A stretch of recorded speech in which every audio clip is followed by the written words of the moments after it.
नहमदुहु व नस्तईनुहु व नस्तगफिरुहु व नऊज़ु बिल्लाहि मिन शुरूरि अनफुसिना व मिन सय्यिआति अमालिना मन यहदिहिल्लाहु फला मुज़िल्ल लहु व मन युज़लिल फला हादिय लहु व अशहदु अन ला इलाहा इल्लल्लाहु वहदहु ला शरीका लहु व अशहदु अन्न मुहम्मदन अब्दुहु व रसूलुहु अम्मा बअद फ़इन्न खैरल हदीस किताबुल्लाह व खैरल हदी हदी मुहम्मदिन सल्लल्लाहु अलैहि वसल्लम वशर्रुल उमूरि मुहदसातुहा व कुल्लु मुहदसतिन बिदअह व कुल्लु बिदअतिन ज़लाला व कुल्लु ज़लालतिन फिन्नार। अऊज़ु बिल्लाहि मिनश शैतानिर रजीम। बिस्मिल्लाहिर रहमानिर रहीम। या अय्युहल्लज़ीना आमनु तक़ुल्लाहा हक़्क़ तुक़ातिहि व ला तमूतुन्ना इल्ला व अंतुम मुस्लिमून। या अय्युहन्नासु इत्तक़ू रब्बकुमुल्लज़ी खलक़कुम मिन नफ्सिन वाहिदा वख़लक़ मिनहा ज़ौजहा वबस्स मिनहुमा रिजालन कसीरन व निसाअ वत्तक़ुल्लाहा अल्लज़ी तसाअलून बिही वल अर्हाम इन्नल्लाहा काना अलैकुम रक़ीबा। या अय्युहल्लज़ीना आमनु इत्तक़ुल्लाहा वक़ूलू क़ौलन सदीदा युस्लिह लकुम अअमालकुम व यग़फिर लकुम ज़ुनूबकुम व मन युतिइल्लाहा व रसूलहु फ़क़द फ़ाज़ फ़ौज़न अज़ीमा। अऊज़ु बिल्लाहि मिनश शैतानिर रजीम। बिस्मिल्लाहिर रहमानिर रहीम। या बनी आदम ला यफ्तिनन्नकुमुश शैतान कमा अखरज अबवैकुम मिनल जन्नह यंज़िउ अन्हुमा लिबासहुमा लियुरियहुमा सौआतिहिमा इन्नहु यराकुम हुवा व क़बीलुहु मिन हैथु ला तरौनहुम इन्ना जअलना शयातीन औलियाअ लिल्लज़ीना ला युमिनून। रब्बि इश्रह ली सदरी व यस्सिर ली अमरी वहलुल उक़दतम मिन लिसानी यफ़क़हू क़ौली। मोहतरम हाज़िरीन जुमा, इस्लामी और दीनी भाइयों और मुअज़्ज़ज़ ख़वातीन इस्लाम, खुतबा मसनूना के बाद जिस आयत करीमा की मैंने आपके सामने तिलावत की है वो सूरतुल आराफ की आयत नंबर 27 है, जिसमें अल्लाह रब्बुल आलमीन फरमाता है, या बनी आदम, ऐ आदम की औलाद, ला यफ्तिनन्नकुमुश शैतान कमा अखरज अबवैकुम मिनल जन्नह यंज़िउ अन्हुमा लिबासहुमा लियुरियहुमा सौआतिहिमा। अल्लाह रब्बुल आलमीन अपने बंदों से मुखातब करते हुए फरमाता है कि ऐ आदम की औलाद, कहीं शैतान तुम्हें गफलत में ना डाल दे, कहीं शैतान तुम्हें फितने में ना डाल दे, जिस तरह उसने तुम्हारे माँ बाप हज़रत आदम और हज़रत हव्वा अलैहिस्सलाम को फितने में डालकर उन्हें बरहना कर दिया, उन्हें नंगा कर दिया, उन्हें बेलिबास कर दिया। अल्लाह रब्बुल आलमीन फरमाता है कि कहीं शैतान तुम्हें आदम और हव्वा की तरह फितने में डालकर तुम्हें बरहना ना कर दे, तुम्हें बेलिबास ना कर दे, तुम्हारा लिबास ना उतार दे। आदम और हव्वा अलैहिस्सलाम के ताल्लुक़ से क्या हुआ था हम सब जानते हैं। बहुत मशहूर वाक़िया है जो अल्लाह रब्बुल आलमीन ने कुरान मजीद में बयान किया है। अल्लाह रब्बुल आलमीन ने जब हज़रत आदम और हज़रत हव्वा अलैहिस्सलाम को जन्नत में ठहराया और कहा कि जन्नत में रहो और हर चीज़ खा सकते हो, बस एक दरख्त है जिसका फल तुम्हें नहीं खाना है। लेकिन शैतान ने उन्हें वरगलाया, उन्हें उकसाया, उनके दिलों में वसवसा डाला और हज़रत आदम अलैहिस्सलाम शैतान के वसवसे में आकर वो फल खा लिए। कुरान कहता है कि शैतान ने आदम अलैहिस्सलाम को जो फल खाने की तरगीब दिलाई, आदम अलैहिस्सलाम के साथ शैतान की जो कोशिश थी कि किसी तरह आदम अलैहिस्सलाम वो फल खा ले, इसका मकसद क्या था? कुरान कहता है कि शैतान का मकसद ये था कि आदम और हव्वा अलैहिस्सलाम बरहना हो जाए, दोनों एक दूसरे के लिए बरहना हो जाए। इसीलिए कुरान कहता है कि जैसे ही आदम और हव्वा अलैहिस्सलाम ने अल्लाह की नाफरमानी की, जिस दरख्त के फल खाने से अल्लाह तबारक व तआला ने उन्हें मना किया, शैतान के वसवसे में आकर जब उन्होंने उस फल को खा लिया, अल्लाह रब्बुल आलमीन की तरफ से हुक्म हुआ कि जन्नत का जो लिबास उन्हें अता हुआ था वो छिन गया। आदम और हव्वा अलैहिस्सलाम बरहना हो गए, एक दूसरे के लिए दोनों बरहना हो गए और दोनों शर्म की वजह से जन्नत के दरख्तों की पत्तों से अपने शर्मगाहों की हिफाजत करने लगे, अपने शर्मगाहों को छुपाने लगे। तो हज़रात, ये वाक़िया बताता है कि जन्नत में भी शैतान ने कोशिश की कि आदम को हव्वा अलैहिस्सलाम के नज़रों में बरहना किया जाए और हव्वा अलैहिस्सलाम को आदम के सामने बरहना किया जाए। तो देखिए आप कि जन्नत में भी शैतान की ये कोशिश रही कि एक मर्द औरत के सामने नंगा हो जाए और औरत मर्द के सामने नंगा हो जाए, ये शैतान की साजिश रही। तो मेरे भाइयों, इससे एक अहम नुक्ता ये मालूम होता है कि हम जब भी पर्दे की बात करते हैं सिर्फ औरत को बुरा भला कहते हैं कि पर्दे का जो मौजू होता है सिर्फ औरत से मुताल्लिक़ है। नहीं मेरे भाइयों, कुरान से हमें ये मालूम होता है कि कुरान ने कहा कि शैतान ने जो उन्हें वरगलाया, उकसाया, फल खाने पर जब आदम अलैहिस्सलाम ने वो फल खाया, दोनों एक दूसरे के सामने बरहना हो गए। उनका जो जन्नती लिबास था उनसे छिन गया, एक दूसरे के सामने नंगे हो गए। शर्म की वजह से जन्नत के दरख्तों की पत्तों को अपने शर्मगाहों से छुपाने लगे। तो हजरत मालूम ये हुआ कि पर्दे का जो मौजू होता है सिर्फ औरत से जुड़ा हुआ नहीं बल्कि ये मर्दों से भी जुड़ा हुआ है। पर्दा जिस तरह औरत में मतलूब है, पर्दा उसी तरह मर्द में भी मतलूब है। आखिर मर्द के जिस्म के भी कुछ आज़ा ऐसे हैं जिनका पर्दा करना ज़रूरी है, जिनका छुपाना ज़रूरी है। औरत जब बेपर्दा हो जाती है, औरत जब बरहना हो जाती है तो फितने जैसे पैदा होते हैं। इसी तरह जब मर्द भी बरहना हो जाता है, जब बेलिबास हो जाता है तो फितने पैदा होते हैं। और आज आप देख सकते हैं कि हम जिस समाज में, जिस सोसाइटी में, जिस मोहल्ले में रहते हैं, यकीन मानो ये वो समाज है, वो हालात है कि इंसान आज शर्म व हया से आ रही है। ना मर्दों में शर्म व हया बाकी है, ना औरतों में शर्म व हया बाकी है। नौज़ बिल्लाह, आज इंसान बेलिबास होता जा रहा है, आज इंसान बेबरहना होता जा रहा है। क्या मर्द, क्या औरत, क्या छोटे, क्या बड़े, क्या बूढ़े, क्या जवान, आज बेपर्दगी सभी का मसला है। फिल्मों के कल्चर ने, फिल्मी अदाकारों ने जो बेहयाई फैलाई है और उरियानियत और बरहनगी का जो कल्चर फैलाया है, आज उसके असरात घर घर में देखने को मिलते हैं। आज फैशन के नाम पर कोई भी नई चीज़ आती है, लोग उसे अपनाना चाहते हैं। हम अपने नन्हे मासूम बच्चों को, छोटे छोटे बच्चों को, नन्ही मासूम बच्चियों को ऐसे ऐसे लिबास पहनाते हैं कि यही बच्चियां जब जवानी की दहलीज पे पहुंचती है तो उनका शर्म व हया उनसे रुखसत हो चुकी होती है। मेरे भाइयों, ऐसे लिबास माँ बाप आज अपने छोटे बच्चियों को पहनाते हैं जिनसे उनका आधा जिस्म कपड़ों से ढका हुआ आता है और आधा जिस्म जाहिर रहता है। तो मेरे भाइयों, आज माँ बाप अपने बच्चों को, अपने मासूम बच्चियों को बचपन ही से बेहयाई की तालीम देती हैं और नतीजे में यही बच्चियाँ जब जवानी की उम्र को पहुँचती है तो उनसे शर्म व हया रुखसत हो चुकी होती है। मोहतरम हजरात, जन्नत में आदम अलैहिस्सलाम ने जो फल खाया है, बाज़ रिवायतों से पता चलता है कि उसमें हज़रत हव्वा का बड़ा किरदार था। हालांकि दोनों जिम्मेदार थे, लेकिन शैतान ने सबसे पहले हज़रत हव्वा अलैहिस्सलाम को उकसाया, उनके दिल में वसवसा डाला। हज़रत आदम को हव्वा के ज़रिए से बहकाया, उकसाया। तो मेरे भाइयों, मालूम होता है, बुखारी शरीफ की रिवायत में ये बात पता चलता है कि सबसे पहले शैतान हज़रत हव्वा अलैहिस्सलाम के पास आया, उनके दिल में वसवसा डाला और हज़रत आदम अलैहिस्सलाम को हव्वा के ज़रिए से उकसाया, उन्हें बहकाया। और ये शैतान की चाल है आज भी और हमेशा भी, मर्दों को गुमराह करने के लिए, मर्दों को उकसाने के लिए, उनका शिकार करने के लिए वो औरत को इस्तेमाल करता है, औरत को यूज़ करता है। तो औरत क्या है? शैतान की जाल है। शैतान क्या करता है? मर्दों को गुमराह करने के लिए वो औरत के जाल को इस्तेमाल करता है, यूज़ करता है। और औरत के मुतालिक यानी जो बेहिजाबी का फितना, बेहयाई का फितना, उरियानियत का फितना, इसके हवाले से अल्लाह के नबी सल्लल्लाहु अलैहि वसल्लम फरमाते हैं कि औरत जब बेपर्दा हो जाए, औरत जब बरहना हो जाए, औरत जब बेनिकाब हो जाए, औरत जब लिबास से आज़ाद हो जाए, नबी करीम सल्लल्लाहु अलैहि वसल्लम फरमाते हैं, इस फितने के हवाले से, उरियानियत और बेहिजाबी के फितने के हवाले से आप कहते हैं, अल्लाह के नबी सल्लल्लाहु अलैहि वसल्लम फरमाते हैं कि मेरे बाद क़ियामत तक मर्दों के हक़ में मैंने औरत से सबसे बड़ा फितना कोई नहीं देखा है, कोई नहीं छोड़ा है। मेरे भाइयों, क्या कहा अल्लाह के नबी सल्लल्लाहु अलैहि वसल्लम ने कि मैंने अपने बाद क़ियामत तक, मेरे बाद क़ियामत तक जितने भी फितने आएंगे, उन फितनों में से मर्दों के हक़ में सबसे बड़ा फितना मेरी नज़रों में औरत का फितना है।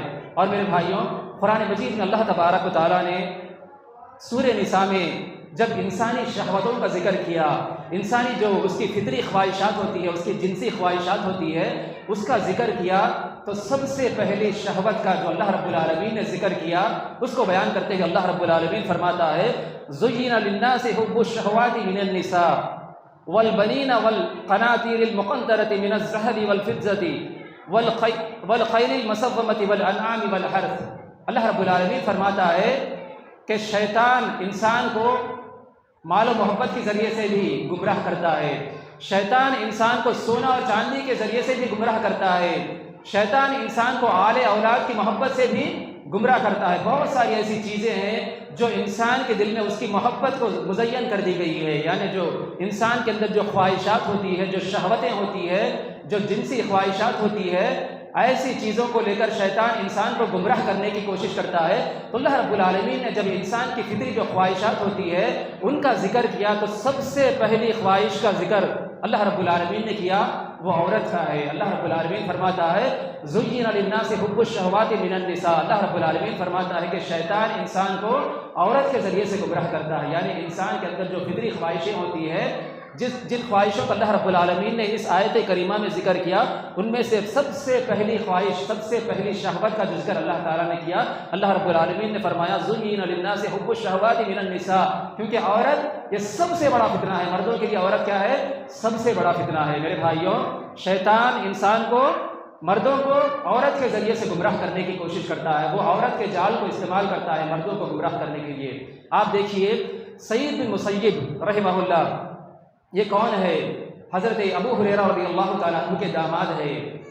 सईद बिन मुसय्यिब रहमतुल्लाहि अलैह इतने नेक ताबई, कहा जाता है कि सईद ताबईन है, यानी ताबईन के सरदार माने जाते थे।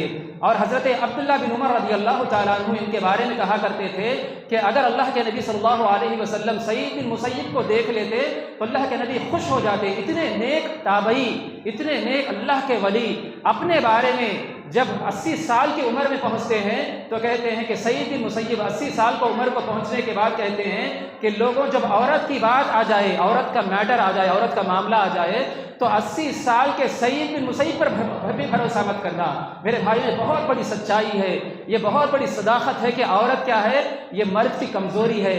औरत जब बेलिबास हो जाती है, औरत जब बरहना हो जाती है, औरत जब लिबास से आज़ाद हो जाती है, जब बेलिबास हो जाती है, तो मर्दों के ईमान और उनके तक़वे के लिए आजमाइश बनती है। मेरे भाइयों, उरियानियत, बरहनगी और बेहिजाबी के फितने के हवाले से अल्लाह के नबी सल्लल्लाहु अलैहि वसल्लम फरमाते हैं, अल्लाह के नबी अलैहिस्सलातु वस्सलाम ने फरमाया कि मेरी उम्मत में जहन्नमियों की 2 किस्में ऐसी है जो अभी मेरे ज़माने में पैदा नहीं हुई है, जो फ्यूचर में पैदा होने वाली है, जो मुस्तक़बिल में आने वाली है। अल्लाह के नबी सल्लल्लाहु अलैहि वसल्लम ने फरमाया कि मेरी उम्मत में जहन्नमियों की 2 किस्में ऐसी है, उनमें से पहली किस्म जो अभी पैदा नहीं हुई है, फ्यूचर में आने वाली है। आप सल्लल्लाहु अलैहि वसल्लम ने फरमाया कि कुछ ऐसे लोग पैदा होने वाले हैं जिनके हाथ में कोड़े होंगे और जिन कोड़ों के ज़रिए से वो अवाम को मारा करेंगे, लोगों को मारा करेंगे, लोगों पर जुल्म करेंगे, लोगों को नाहक सताया करेंगे, और ये जालिम हुक्मरान होंगे, जालिम बादशाह होंगे। अल्लाह के नबी सल्लल्लाहु अलैहि वसल्लम ने फरमाया कि मेरी उम्मत में ऐसे जालिम हुक्मरान, ऐसे जालिम बादशाह पैदा होने वाले हैं, फ्यूचर में आने वाले हैं, जो लोगों पर नाहक सताएंगे, लोगों को नाहक सजाएं देंगे। अल्लाह के नबी सल्लल्लाहु अलैहि वसल्लम ने फरमाया कि ऐसे जालिम बादशाह और जालिम हुक्मरान जहन्नमी है। और दूसरी किस्म उम्मत की अल्लाह के नबी सल्लल्लाहु अलैहि वसल्लम ने फरमाया, यानी जहन्नम की 2 किस्मों में से दूसरी किस्म अल्लाह के नबी सल्लल्लाहु अलैहि वसल्लम ने बयान फरमाया कि दूसरी किस्म जो मुस्तक़बिल में आने वाली है, जो फ्यूचर में पैदा होने वाली है और जो पैदा हो चुकी है, जो हमारी नज़रों के सामने है। अल्लाह के नबी अलैहिस्सलातु वस्सलाम फरमाते हैं कि जहन्नम की दूसरी किस्म वो औरतें जो कपड़ा पहनकर भी नंगी रहेंगी, जो कपड़ा पहनकर भी नंगी रहेंगी और मर्दों के तरफ माइल होने वाली, मर्दों को अपने तरफ माइल करने वाली और ऐसे ऐसे चोंडे बनाने वाली, ऐसा लगता है कि पुख्ती ऊंट का कोहान मालूम होता हो। यानी जो औरतें चोंडा बांधती है, अल्लाह के नबी सल्लल्लाहु अलैहि वसल्लम ने फरमाया कि ऐसी औरतें जो कपड़ा पहनकर भी नंगी रहेंगी, जो मर्दों को अपनी तरफ माइल करने वाली, मर्दों के तरफ माइल होने वाली, ऐसी औरतें जो चोंडा पहनती है, यानी ऐसा लगता है कि पुख्ती ऊंट का कोहान मालूम होता हो। अल्लाह के नबी सल्लल्लाहु अलैहि वसल्लम ने फरमाया कि ऐसी औरतें जन्नत की खुशबू भी नहीं पाएंगी, हालांकि जन्नत की खुशबू 40 साल की मसाफत की दूरी तक सूंघी जा सकती है। तो मेरे भाइयों, मालूम यह हुआ कि बेलिबासी का फितना, बेहिजाबी का फितना, ये इतना अजीम फितना है जो आज हमारे मुआशरे में पाया जाता है। अल्लाह के नबी सल्लल्लाहु अलैहि वसल्लम ने फरमाया कि वो औरतें जो कपड़ा पहनकर भी नंगी रहेंगी, वो जन्नत की खुशबू भी नहीं पाएगी। मेरे भाइयों यहाँ पर और मेरी माँ और बहनों, यहाँ पर गौर करने की बात है कि आपने अल्लाह के नबी सल्लल्लाहु अलैहि वसल्लम ने ये पेशन गोई की है कि फ्यूचर में यानी मुस्तकबिल में ऐसी कौम पैदा होने वाली है, ऐसी औरतें पैदा होने वाली है जो कपड़ा पहनकर भी नंगी दिखाई देगी, नंगी रहेंगी। ऐसी औरतें अल्लाह के नबी ने फरमाया कि वो जन्नत की खुशबू भी नहीं पाएगी। मेरे भाइयों, यही बेलिबासी का फितना है, यही बेपर्दगी का फितना है, यही फैशन परस्ती का फितना है जो आज जिन फितनों को हम अपने मुआशरे में हमें देखने को मिलता है। मेरे भाइयों, कपड़ा पहनकर भी नहीं नंगी रहेंगी, इसका मतलब क्या है? इसका एक मतलब ये है, कहने के तो कपड़ा पहन लिया, लेकिन कपड़ा इतना छोटा है कि आधा बदन उसका कपड़े से ढका हुआ है और आधा बदन जाहिर है। या फिर ऐसे समझो कि कपड़ा पूरा बदन पर ढका हुआ है, लेकिन कपड़ा इतना बारीक है कि अंदर से उसका जिस्म नज़र आ रहा है। या फिर कपड़ा पूरा बदन पर है और मोटा भी है, लेकिन कपड़ा इतना टाइट पहना हुआ है कि बदन का सारा नक्शा जाहिर हो रहा है। तो मेरे भाइयों, ये सारी चीज़ें यानी सारी औरतें जो इस तरह के लिबास पहनती हैं, इस तरह का कपड़ा पहनती है, वो इस हदीस के तहत आएंगी जिसके बारे में अल्लाह के नबी ने फरमाया कि कपड़ा पहनकर भी नंगी रहेंगी। इसीलिए मेरी माँ और बहनों को खास तवज्जो यानी खुसूसी तौर पर अपने लिबास पर तवज्जो देना चाहिए कि वो किस तरह का लिबास पहन रहे हैं। शरीयत ने जिस लिबास का हुक्म दिया है, लिबास ऐसा ना हो कि ज़्यादा टाइट हो कि उसके जिस्म के आज़ा यानी जिस्म का जो नक्शा होता है, जिस्म के जो आज़ा का शेप होता है वो शेप नज़र आए। या फिर लिबास इतना बारीक ना हो कि अंदर के आज़ा जिस्म नज़र आए। और फिर लिबास ऐसा भड़कीला ना हो जिससे मर्द हजरात उनके तरफ माइल हो जाए, उनके तरफ राग़िब हो जाए, उनकी तरफ मुतवज्जे हो। और कपड़ा इतना छोटा ना हो कि उनका जिस्म नज़र आए। मेरे भाइयों, औरत का जो सतर होता है वो चेहरे से लेकर पैरों तक होता है, और मर्दों का जो सतर होता है वो नाक से लेकर घुटनों तक होता है। तो मर्दों के लिए वाजिब है, अल्लाह तबारक व तआला ने जो पर्दों का हुक्म दिया है वो औरतों को भी दिया है और मर्दों को भी दिया है। मर्दों का जो सतर है वो साफ नाक से लेकर सतर तक है। तो मर्दों को चाहिए कि किसी भी हाल में अपने सतर का हिस्सा दूसरों के सामने जाहिर ना करे। और औरतों का सतर क्या है? सर से लेकर पांव तक है। लिहाजा औरत को अपना पूरा बदन ढांकना चाहिए। किसी अजनबी मर्द के सामने या फिर किसी गैर महरम के सामने अपने बदन को जाहिर नहीं करना चाहिए, अपने जिस्म के आज़ाओं को जाहिर नहीं करना चाहिए, अपनी जीनत को जाहिर नहीं करना चाहिए। तो अल्लाह के नबी सल्लल्लाहु अलैहि वसल्लम ने फरमाया कि वो औरतें जो कपड़ा पहनकर भी नंगी रहेंगी, कपड़ा पहनकर भी नंगी दिखाई देगी, ऐसी औरतें जन्नत की खुशबू भी नहीं पाएंगी। तो मेरे भाइयों, औरत कहते किसको हैं? अरबी ज़बान में औरत ऐसी चीज़ को कहा जाता है जो छुपी हुई होती है। तो मेरे भाइयों, औरत दिखाने की चीज़ नहीं है, औरत ये छुपाने की चीज़ है। अल्लाह रब्बुल आलमीन कुरान मजीद में कहता है, वला युबदीना ज़ीनतहुन, औरतों को चाहिए कि वो अपनी जीनत को ना दिखाए, अपनी जीनत को जाहिर ना करे। कहने को तो बुरखा पहन रखा है, कहने को तो बुरखा पहन लिया है, लेकिन बुरखा खुद इतना पुरकशिश है कि 80 साल की बूढ़ी औरत भी उस बुरखे के अंदर 20 साल की जवान औरत नजर आती है। इसे पर्दा कहते हैं। मेरे भाइयों, कहने को तो बुरखा पहन रखा है, लेकिन ऐसे फूल लगाकर गली से गुजर रही है कि फूलों की महक पूरी गली में मुअत्तर है। मेरे भाइयों, इसे पर्दा कहते हैं। कहने को तो बुरखा पहन रखा है, लेकिन ऐसा परफ्यूम लगाकर गली से गुजर रही है कि उस परफ्यूम की खुशबू यानी जब वो गली से गुजर रही है तो 5 मिनट तक उसकी खुशबू नहीं जाती है, उसकी खुशबू की मुअत्तर वहाँ पर बाकी रहती है। मेरे भाइयों, मेरी माँ और बहनों, इसे पर्दा कहते हैं। कहने के तो बुरखा पहन रखा है, लेकिन इतना टाइट है कि उसके जिस्म के आज़ा नज़र आते हैं। इसे पर्दा कहते हैं। पर्दा इसे नहीं कहते, बल्कि ये पर्दे का मजाक है, ये पर्दे का खिलवाड़ है। पर्दा उसे कहते हैं जिसमें ये सारी जीनतें छुप जाए। मेरे भाइयों, जीनत कई तरह की होती है। जीनत लिबास का होता है, जीनत बदन की होती है, जीनत जेवरात की होती है, जीनत आवाज़ की होती है, जीनत खुशबू की होती है। पर्दा उसे कहते हैं जहाँ पर ये सारी जीनतें यानी ये जो 5 जीनतें जो आपके सामने बयान किए गए, ये 5 जीनतें जहाँ छुप जाती हैं उसे पर्दा कहते हैं। तो औरत को चाहिए कि वो अपना लिबास को छुपाए, अपना जिस्म को छुपाए, अपनी आवाज़ का पर्दा करे, अपनी खुशबू का पर्दा करे, अपने जेवरात का पर्दा करे। इसे पर्दा कहते हैं। कुरान ने कहा, वला युबदीना ज़ीनतहुन, औरतों को चाहिए कि वो अपने जीनत को जाहिर ना करे। और कुरान ने कहा वला यदरिबना बिखुमरिहिन्ना अला जुयूबिहिन, औरतों को चाहिए कि वो ओढ़नियों को इस्तेमाल करे, ओढ़नियों को यूज़ करे। और अल्लाह ने फरमाया कि औरतें ओढ़नियों के जरिए ओढ़नियों को अपने गिरेबानों पे दे मारे, अपने गिरेबानों को ढापे। मेरे भाइयों, ओढ़नी जो औरतें यूज़ करते हैं, ओढ़नी के अंदर उमूमन 3 चीज़ों को ढका जाता है, सर, गर्दन और सीना। तो औरतों को चाहिए कि वो ओढ़नियों को इस्तेमाल करें, अपने सर को, अपने सीने के और अपने गर्दन को ढाक कर रखिए। इसका हुक्म अल्लाह रब्बुल आलमीन ने कुरान मजीद में कहा है। अल्लाह तबारक व तआला फरमाता है वला यदरिबना बिखुमूरिहिन्ना अला जुयूबिहिन, औरतों को चाहिए कि वो ओढ़नियों को इस्तेमाल करें, अपने जिस्म को अच्छी तरह से ढाके।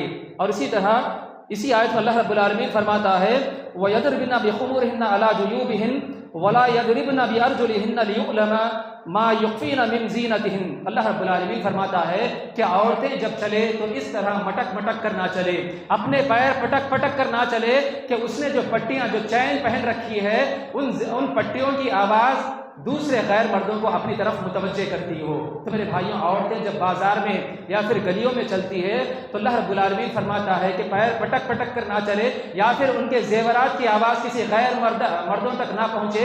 ऐसा ना चले कि उनकी पट्टियाँ फिर या उनके जो जेवरात होते हैं उनकी आवाज़ गैर मर्दों तक पहुँचकर गैर मर्दों को उनकी तरफ मुतवज्जे करती हो।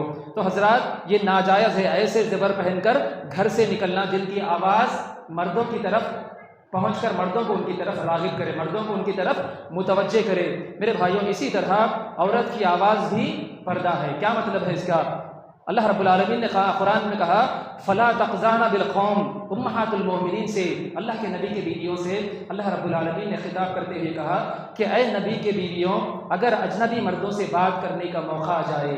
किससे कहा जा रहा है? उम्महातुल मोमिनीन से, जो मोमिनीन की माँ है, जो अल्लाह के नबी की बीवियाँ जिनसे निकाह हराम है, ऐसे अल्लाह के बंदियों से कहा जा रहा है। अल्लाह रब्बुल आलमीन फरमाता है कि ऐ नबी की बीवियों, अगर अजनबी मर्दों से बात करने की नौबत आ जाए, अल्लाह रब्बुल आलमीन फरमाता है ज़रूरत पड़ने पर औरत अजनबी मर्द से बात कर सकती है।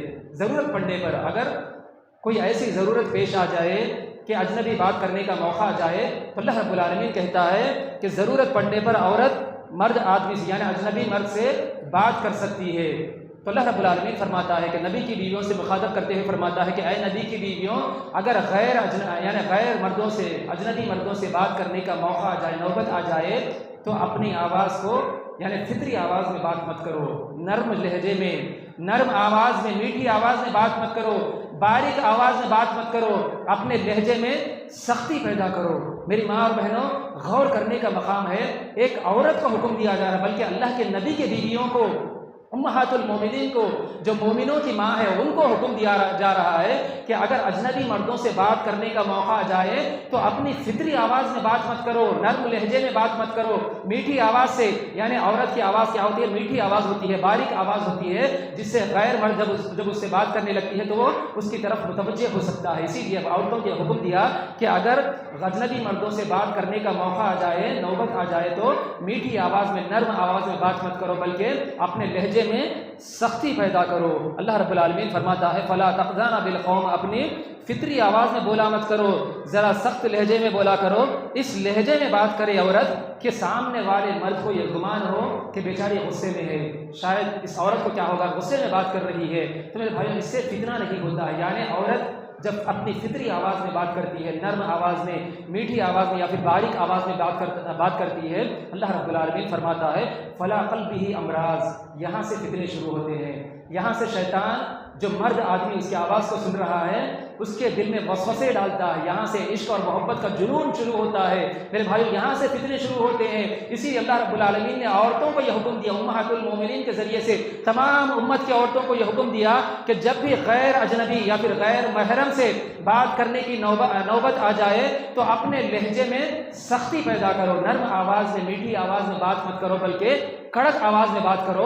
ऐसा लगे कि सामने वाले को यह औरत गुस्से में है, चाहे वो फ़ोन पर बात कर रही हो या फिर उसके घर के सामने, घर के दरवाजे पर कोई अजनबी मर्द खड़ा हुआ हो, उससे बात करने की नौबत आ जाए तो सख्ती से बात करे। तो ऐसा करने से क्या होता है? फितने नहीं होते हैं। लेकिन एक औरत अपनी फितरी आवाज़ में गैर मर्द से बात करती है, नर्म आवाज़ में बात करती है, मीठी आवाज़ में बात करती है, तो यहाँ से फितने शुरू हो सकते हैं। अल्लाह रब्बुल आलमीन फरमाता है फ़ी क़ल्बिही अमराज़, यानी इंसान के दिल में शैतान वसवसे डालता है। उस औरत की आवाज़ वो यानी इंसान के कानों में गूंजती रहती है। उस औरत की आवाज़ को खूबसूरत बनाकर इंसान उसके सामने पेश करने की कोशिश करता है। तो अल्लाह रब्बुल आलमीन फरमाता है फ़ला तक़ज़ौना बिल क़ौल, औरत नर्म लहजे में बात ना करे। इसी तरह मेरी माँ और बहनों, खुशबू लगाना ये भी जीनत में दाखिल है, ये भी जीनत में शामिल है।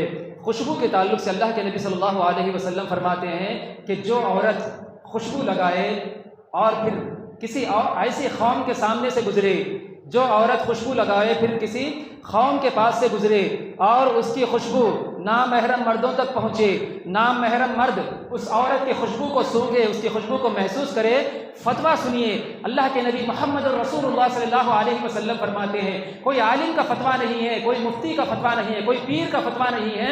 मेरी माँ और बहनों, गौर से सुनो, अल्लाह के नबी मोहम्मद रसूलुल्लाह सल्लल्लाहु अलैहि वसल्लम फरमाते हैं कि वो औरत जो खुशबू लगाए और किसी गैर महरम मर्दों के पास से गुजरे और उसकी खुशबू गैर महरम मर्दों के पास पहुँचे, गैर महरम मर्द उसकी खुशबू को महसूस करे, अल्लाह के नबी सल्लल्लाहु अलैहि वसल्लम ने यह फतवा दिया है, उस औरत के ताल्लुक़ से यह फतवा दिया है, फ़हिया ज़ानियतुन ज़ानियतुन ज़ानिया। अल्लाह के नबी ने फरमाया कि वो औरत बदकार है, बदकार है, बदकार है।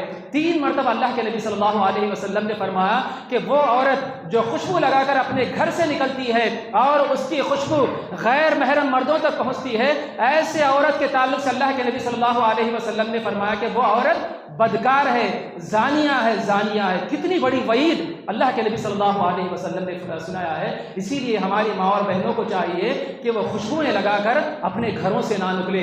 ऐसा ना हो कि उनकी खुशबू गैर महरम मर्दों तक पहुँचे और अल्लाह के नज़र में वो बदकार औरत मालूम हो जाए, अल्लाह की नज़र में वो ज़ानिया औरत मालूम हो जाए। इसीलिए मेरी माँ और बहनों, अपने आप को खुशबू से बचाए। यानी आप जब भी घर से बाहर निकलने की ज़रूरत आपको पेश आती है, ऐसे खुशबू इस्तेमाल ना करें जिसकी खुशबू दूसरों तक पहुंचती है। अगर आप जो खुशबू इस्तेमाल करते हैं, अगर आप घर से बाहर निकलते हैं और अगर आपकी खुशबू गैर महरम मर्दों तक पहुंचती है, तो अल्लाह के नबी सल्लल्लाहु अलैहि वसल्लम ने ऐसे औरतों के ताल्लुक़ से ये फतवा सुनाया है, फ़हिया ज़ानियतुन ज़ानियतुन ज़ानिया, वो औरत बदकार है, बदकार है, बदकार है। तो मेरी माँ और बहनों, अल्लाह के नबी सल्लल्लाहु अलैहि वसल्लम का ये फरमान अच्छी तरीके से अपने जहनों में बिठा लिए। और इसी तरह एक मुस्नद अहमद की रिवायत में अल्लाह के नबी सल्लल्लाहु अलैहि वसल्लम फरमाते हैं कि जो औरत खुशबू लगाए, जो औरत खुशबू लगाए फिर मस्जिद में आए, जो औरत खुशबू का इस्तेमाल करे फिर अल्लाह के घर में आए। मेरे भाइयों, यहाँ पर शॉपिंग को जाने की बात नहीं हो रही है, यहाँ पर पार्टियाँ और फंक्शंस को अटेंड करने की बात नहीं हो रही है।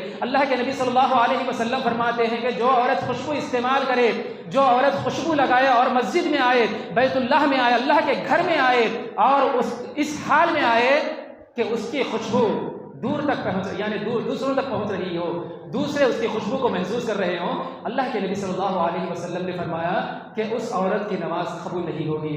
यहाँ तक अल्लाह के नबी सल्लल्लाहु अलैहि वसल्लम ने फरमाया कि उस औरत की नमाज उस वक्त तक कबूल नहीं होगी जब तक कि वो गुस्ल जनाबत की तरह गुस्ल ना कर ले, उस वक्त तक उसकी नमाज कबूल नहीं होगी। यानी जो औरत खुशबू लगाए और मस्जिद में आए, अल्लाह के घर में आए, मेरी माँ और बहनों, गौर करने का मकाम है। यहाँ पर मेकअप करके शादी खानों में, फंक्शन हॉल में अटेंड करने की बात नहीं हो रही है। यहाँ पर खुशबू लगा के दावतों में या फिर ऐसे जगह पर जाने की बात नहीं हो रही है जहाँ पर गैर मर्द हजरात रहते हैं, गैर महरम रहते हैं। अल्लाह के नबी ने फरमाया कि वो औरत जो खुशबू इस्तेमाल करे, जो खुशबू लगाए और अल्लाह के घर में आए, नमाज पढ़ने के लिए अल्लाह के मस्जिद में आए, इस हाल में आए कि उसकी खुशबू दूसरों तक पहुँच रही हो, अल्लाह के नबी ने फरमाया कि जब तक कि वो गुस्ल जनाबत की तरह गुस्ल नहीं करती, उसकी नमाज कबूल नहीं होगी। इसीलिए मेरी माँ और बहनों, अच्छी तरीके से इस बात को समझो कि खुशबू लगाना ये औरतों के लिए जायज़ है, लेकिन किसके लिए? खाविंदों के लिए। अपने शोहरों के सामने वो खुशबू लगा सकती है।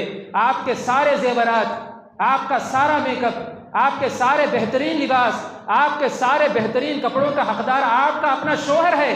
आप अगर खुशबू लगा करके या फिर ऐसे जेवरात पहन करके या फिर ऐसे कपड़े पहन करके आप घर से बाहर निकलेंगे जिसकी वजह से गैर मर्द हजरात आपकी तरफ मुतवज्जे हो सकते हैं, आपकी तरफ माइल हो सकते हैं, आपकी तरफ राग़िब हो सकते हैं, तो इससे फितने फैलते हैं, इससे मुआशरे में फितने फैलते हैं, यही उरियानियत का फितना है, यही बरहनगी का फितना है, यही बेहिजाबी और बेलिबासी का फितना है। इसीलिए हमारी माँ और बहनों को खुसूसी तौर पर अपने लिबास के बारे में, अपने खुशबू के बारे में अच्छी तरीके से तवज्जो देना चाहिए। तो अल्लाह के नबी सल्लल्लाहु अलैहि वसल्लम ने उस औरत के ताल्लुक़ से फरमाया कि वो औरत जो खुशबू लगाए और किसी गली से गुजरे, किसी रास्ते से गुजरे और उसकी खुशबू गैर मर्द हजरात तक पहुँचे, ऐसी औरत ज़ानिया है, ज़ानिया है, ज़ानिया है। 3 मरतबा अल्लाह के नबी सल्लल्लाहु अलैहि वसल्लम ने ये बात बयान फरमाई है।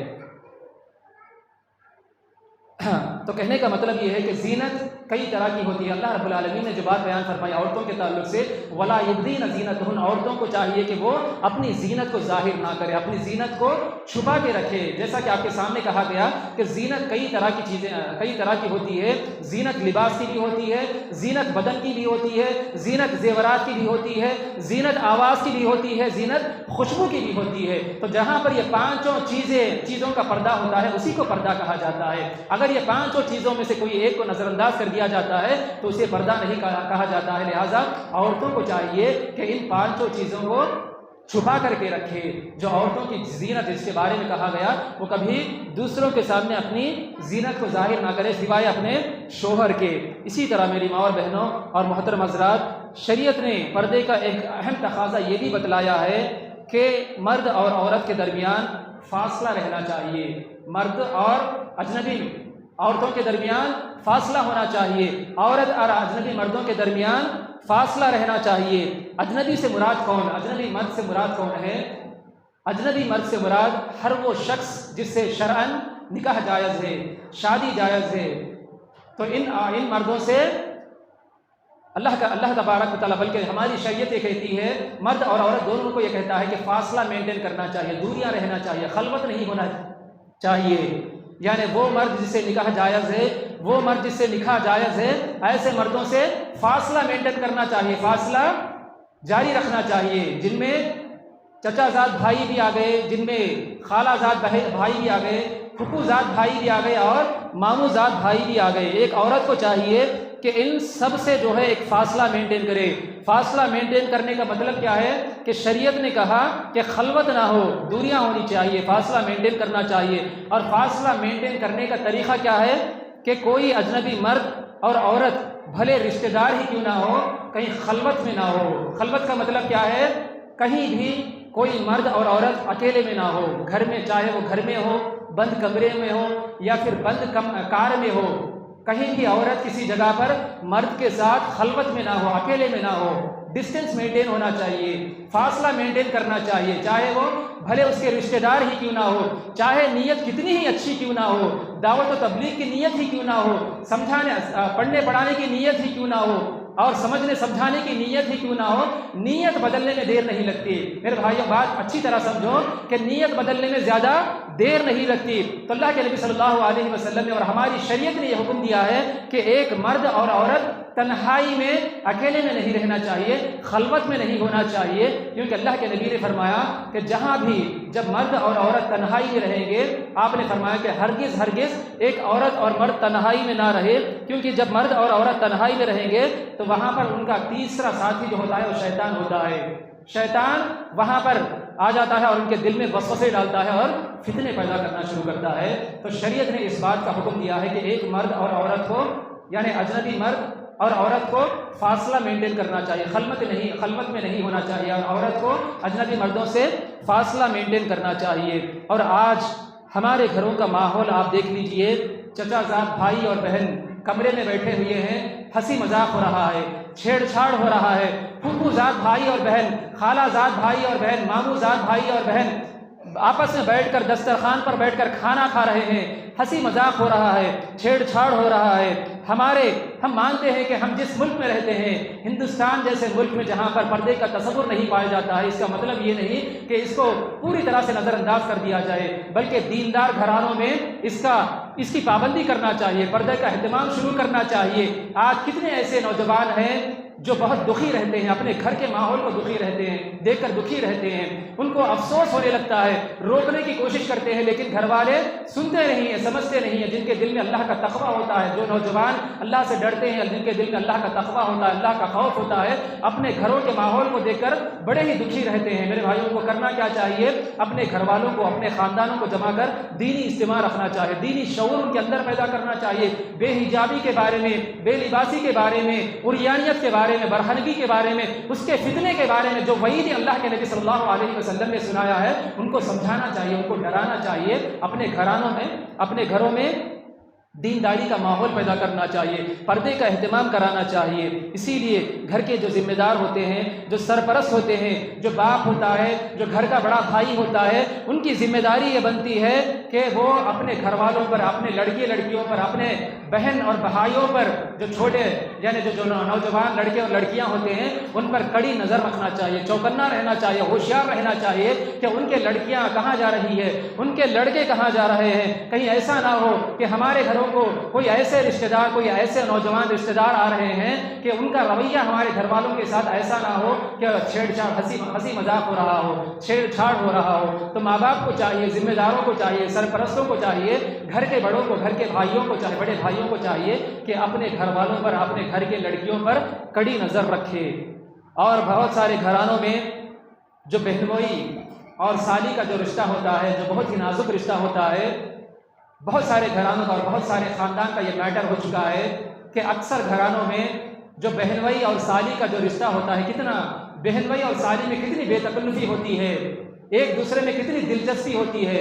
बहनवई साली से मजाक करता है, साली बहनवई से छेड़छाड़ करती है।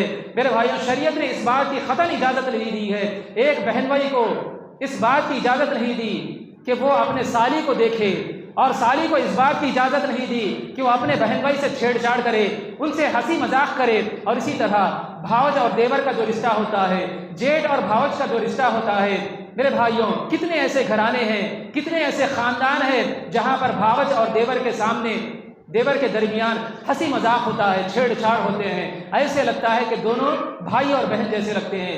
मेरे भाइयों, ऐसा हर घराने का मैटर ये हो चुका है। मेरे भाइयों, कितने ऐसे मुसलमान घराने हैं जहाँ पर ऐसे फितने पैदा हो रहे, फितने होते हैं। मेरे भाइयों, शरीयत का हुक्म है।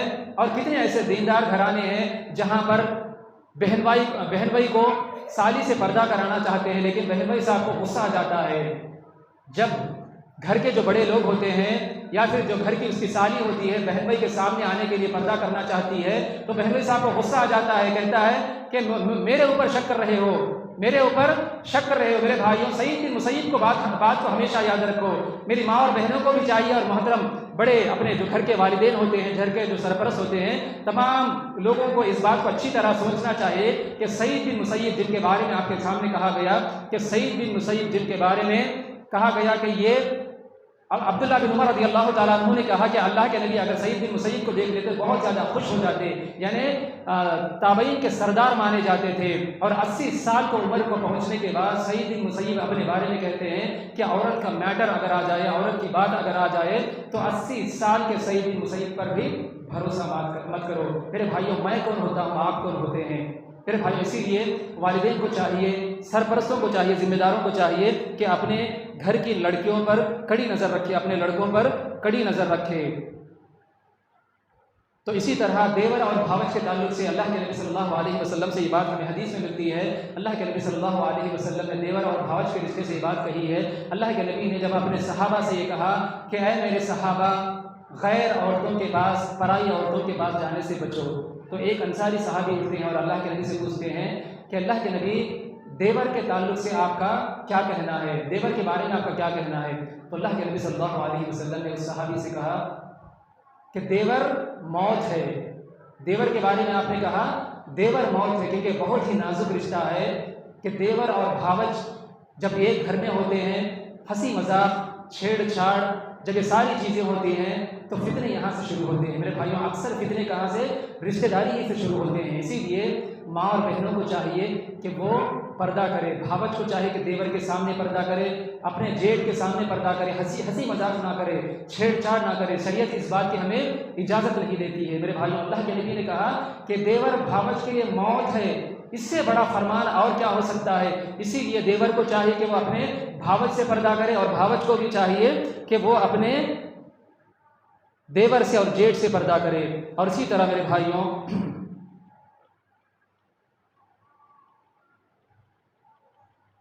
जिस माहौल में हम जी रहे हैं, जिस हालात में हम जी रहे हैं, हालात बहुत ही ज़्यादा ख़राब है, हालात बहुत ही ज़्यादा ख़राब है। खुसूसन नौजवान लड़के और नौजवान लड़कियाँ जिनकी अखलाक की हिफाजत, जिनके कैरेक्टर की हिफाजत, जिनकी इज़्ज़त की हिफाजत, जिनकी इज़्ज़त की हिफाजत, ये तमाम वालिदैन के लिए भी और तमाम सरपरस्तों के लिए, तमाम जिम्मेदारों के लिए भी और जो मुआशरे के उलमा हैं उन सब के लिए बहुत बड़ा चैलेंज है। यानी जो नौजवान लड़के और लड़कियां हैं उनके अखलाक की हिफाजत, उनके इज़्ज़त व आबरू की हिफाजत, ये तमाम जिम्मेदारान के लिए, तमाम वालिदैन के लिए बहुत बड़ा चैलेंज है। आज कितने ऐसे नौजवान लड़के और लड़कियां ऐसे हैं जो अपने ख़ानदान की इज़्ज़त को नीलाम करते हैं, जो अपने माँ बाप की इज़्ज़त को नीलाम कर रहे हैं। आज मुआशरे में क्या कुछ नहीं हो रहा है, फितने, जो बेहयाई का फितना कितना अजीम देखने को मिलता है, यानी कितना बड़ा अजीम फितना आज हमारे मुआशरे में पाया जाता है। कितने ऐसे नौजवान और लड़कियां हैं जो अपने ख़ानदान की, जो अपने माँ बाप की इज़्ज़त को नीलाम कर रहे हैं। आज माँ बाप